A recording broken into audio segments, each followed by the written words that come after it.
vou te perguntar uma coisa, Leandro. Tu vai bastante ao médico, não?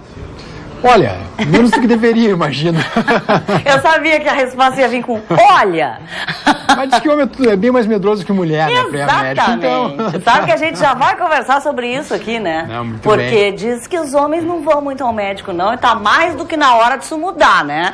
E hoje é dia do homem, então a gente vai falar de saúde masculina aqui, né? Parabéns aí pra ti pelo dia, né? E que tomara que tu vá mais ao médico, tá bom? Só quando precisar, né?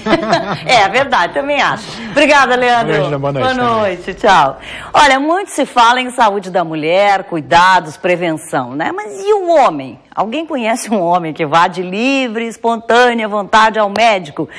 Em geral, eles só buscam ajuda quando aparece um problema mais grave, né? Os homens vivem, em média, 7 anos menos que as mulheres e ainda convivem mais com hipertensão, diabetes, colesterol alto, doenças cardiovasculares e o câncer, né? Então tá na hora de mudar isso. Aproveitando que hoje é o dia do homem, como falei pro Leandro, a gente convidou o médico proctologista Rafael Castilhos Pinto para fazer um alerta aqui.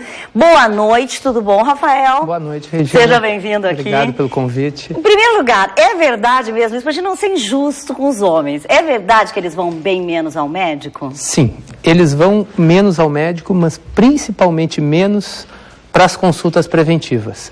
Porque depois que eles ficam doentes, eles vão ao médico. Só que normalmente eles vão no médico numa idade mais tardia do que as mulheres costumam ir. Uhum. E assim, falando em prevenção, né? Quer dizer, o que o homem, na verdade, hoje tem que ter mais cuidado? Com que sintomas ele precisa tomar cuidado? Na verdade, quando a gente fala em prevenção, a gente pensa primeiro em hábitos de vida.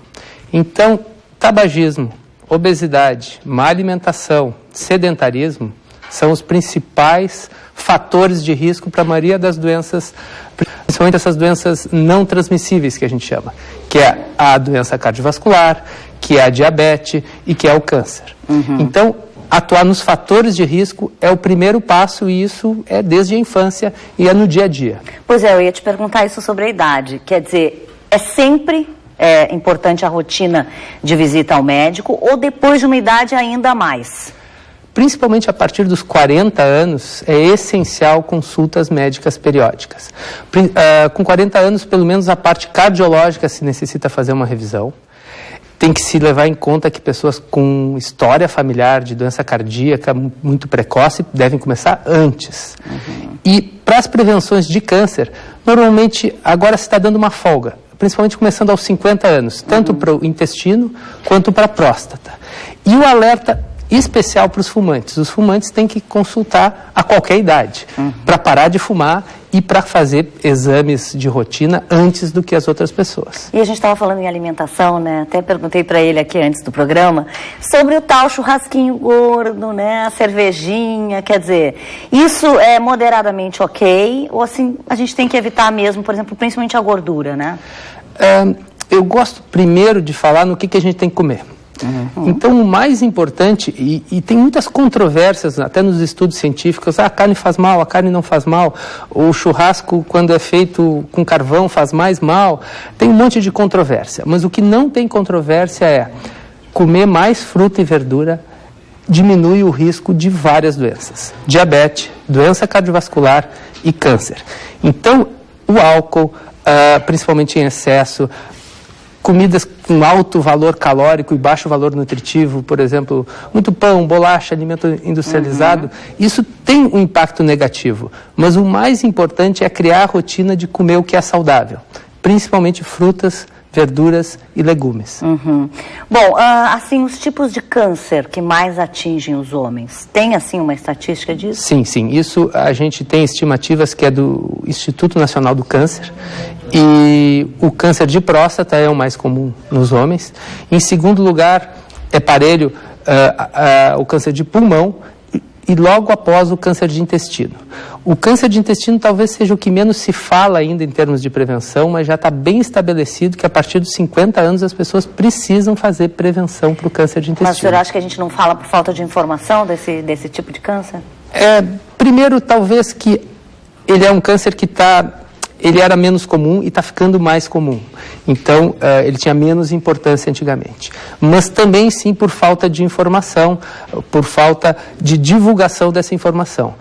Porque a questão do medo, do preconceito, ela tem muito a ver com falta de informação. No momento que as pessoas entendem que é importante e por que é importante fazer prevenção em diversas áreas, o medo e o preconceito começam a ir embora.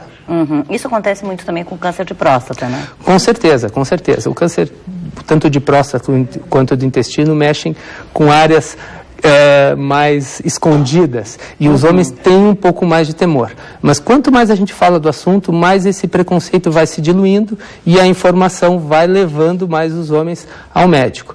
E as mulheres têm um papel importantíssimo nisso, porque muitas vezes essa primeira consulta é estimulada ou até obrigada pelas mulheres.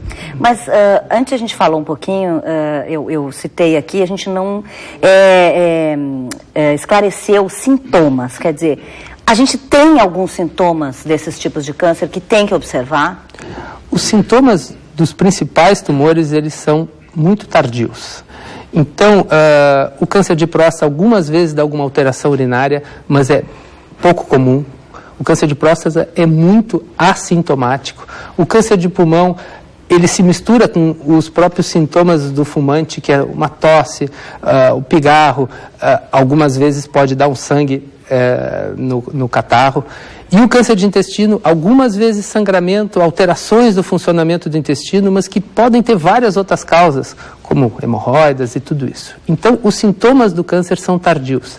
As pessoas precisam tomar a atitude de ir consultar.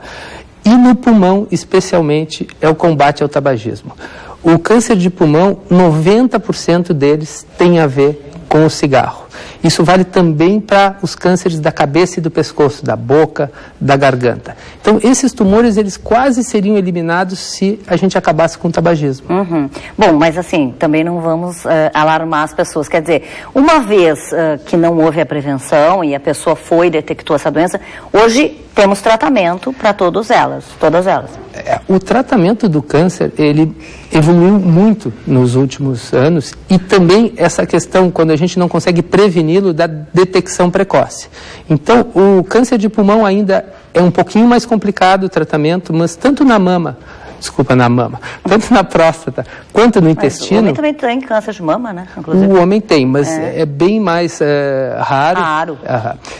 Mas a próstata e o intestino são dois tumores de bom prognóstico quando se encontra um tumor inicial. O índice de cura é muito alto. Os tumores da próstata e do intestino que não vão bem, ou eles têm um componente genético diferente, ou eles realmente foram diagnosticados mais tardiamente. Bom, para o povo que está nos assistindo lá em casa, os homens que estão nos assistindo, o senhor tem um conselho assim que o senhor dá para os seus pacientes? Tipo, vamos prevenir, vamos lá. Quem sabe o senhor convence os nossos telespectadores? A primeira coisa é a gente entender que a importância de um diagnóstico precoce, ou mesmo da prevenção, ela muda muito o destino da nossa vida. E isso a gente tem que fazer no dia a dia, e esse combate a tabagismo, obesidade e o sedentarismo, que é um fator de risco muito importante, tanto para a doença cardiovascular, mas também para o câncer, para a diabetes nem se fala, são o que a gente tem que fazer todos os dias. E consultar uma rotina que o homem tem que aprender. As mulheres são treinadas desde muito novas a ir no ginecologista, depois elas têm parto, depois elas seguem esse acompanhamento. Então existe um costume de ir no médico. Os homens demoram mais porque eles não estão acostumados. Não vão botar só a culpa no medo, no preconceito. Mas podem acostumar, é isso. Eles devem acostumar, devem ser informados, devem ser estimulados pelas mulheres que já estão mais acostumadas. Tá bom. Agradeço a sua presença aqui. Muito boa noite. Boa noite, obrigado pela oportunidade. Tá bom.